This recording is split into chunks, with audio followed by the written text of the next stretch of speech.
Hi there, this is Professor Bauer. Welcome to week 3 of the exciting world of project contracts and procurements. Can you believe it? We're a third of the way through our course together. Hope you're doing well. Hope you're getting a sense of the Nicoletti book, the materials that you're being asked to read, and the interactions with your colleagues. We'll look today at the activities for week 3, an overview of what we're going to be going through, the deliverables and assignments for week 3, and then the beginning of a major assignment in a comprehensive procurement plan. This is a big one, so lay out the foundation of this clearly.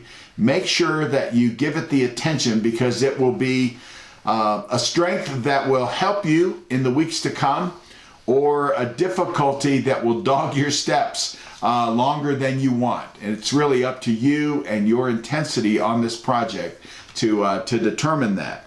So for the activities for this week, as always, the readings and the instructional materials that you'll find on Canvas. Look at the lecture materials. There are 2 discussions, and you have the first part, assignment of a procurement communications plan. What are we going to do, and how do you communicate with the people, internal clients, external clients, vendors, etc., about how you're going to do the procurement? In many ways, there are a lot of legal challenges to contracts and procurement that reflect a lack of effective communication when the vendor says, I'm going to choose a particular product out of these vendors. The Department of Defense decided they wanted to have a cloud provider in what is called Project Jedi, and what is now a massive set of lawsuits and still under challenge by some of the vendors between Amazon's AWS and Microsoft's Azure, may have been caused by ineffective and unclear communication at this point at an early point in the procurement. So this is important. This costs money and time to do right. And if you think that's a high cost to pay, wait till you see all the lawsuits if you don't do it that way.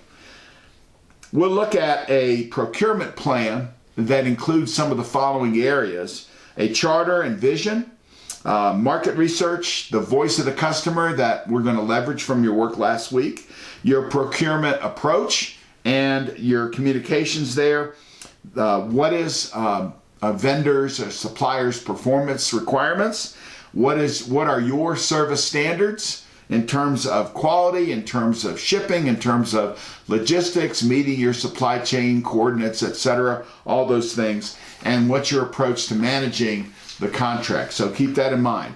So your learning objectives, you'll be creating this comprehensive procurement plan. You're going to look at the traditional methods of procurement and contrast that with new, more agile frameworks. Is agile a process, or is it just an adjective? That's the thought question that Professor Bauer is going to leave with you today. And you'll be, as I mentioned earlier, creating that procurement communications plan.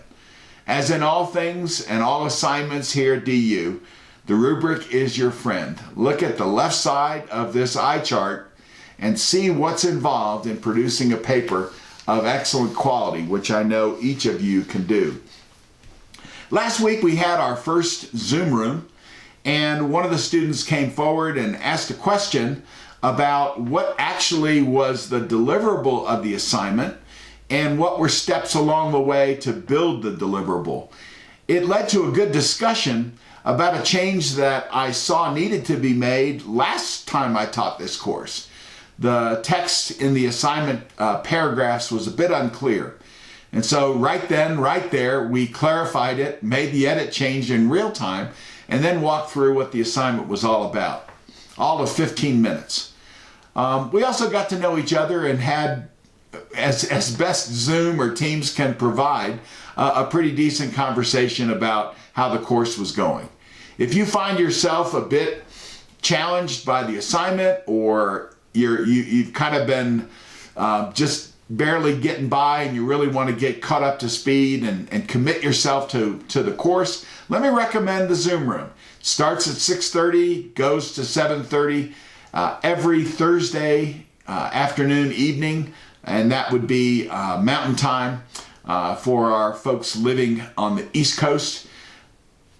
The agenda is all yours. I leave the room open for 10 or 15 minutes and just wait for anyone to show up. If no one shows up, well, that's fine. I can get a little bit of work done. But if you show up or your colleagues do, we'll have a good discussion. I guarantee you, or as they say in Louisiana, can't even pronounce it, as they say in Louisiana, I guarantee it that you'll find some tools that will help you to be able to do better in your course requirements and learn more from the course, which actually is what this is all about. Have a great week, everybody. Bye-bye now.